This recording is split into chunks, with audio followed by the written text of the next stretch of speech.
Okay, so let's talk a little bit about this news from Jay Moore that hints he's involved with Saints Row 5. Jay Moore voiced Dane Vogel, and that was the head of Ultor and the main villain in Saints Row 2. Now, he recently tweeted this image with the caption, "About to do my voiceover work for new Saints Row video game, hashtag showbiz." So this right here totally hints that he's working on Saints Row 5. But you have to remember that Volition has stated in many interviews that Saints Row 4 was going to be the end of the Saints Row saga. So that doesn't necessarily mean there will not be a Saints Row 5, it just means that the boss, Shaundi, Dex, Julius, Pierce, Donnie, basically every storyline and character we have experienced in the previous games will not carry over to the next game. So then what the hell is Jay going on about? Well, many voice actors are actually very ignorant to the product that they're working on. They're just doing a job and that's it. They don't really have a clue what's going on, so what he could mean is that he's working on a DLC mission pack and not a new Saints Row video game.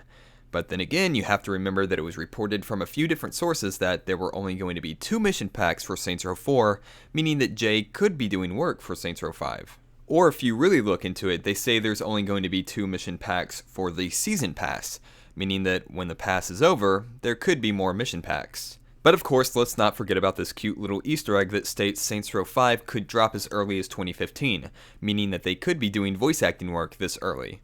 But personally, I think this was just a joke. So yeah, contradicting statements from all around. Before the release of Saints Row 4, the folks over at Volition have stated many things that ended up being false or untrue, so who really knows on their end? They could just be making it up as they go along, or the guys in charge of interviews aren't really sure what they're saying. I don't know. But it's not just Volition, a lot of news sources also get their facts wrong, so who really knows at this point? It's all a bit confusing, either it's for the DLC or it's for the new game. And what could this all mean? Well, we know that the Saints have a time machine that they have done nothing with. I mean, they could go back in time and solve all of their problems, but the ending for Saints Row 4 just leaves us with the fact that they have one. So if it's a DLC, I hope they take after the Saints Save Christmas and give us a new map, like a section of Stillwater to play in.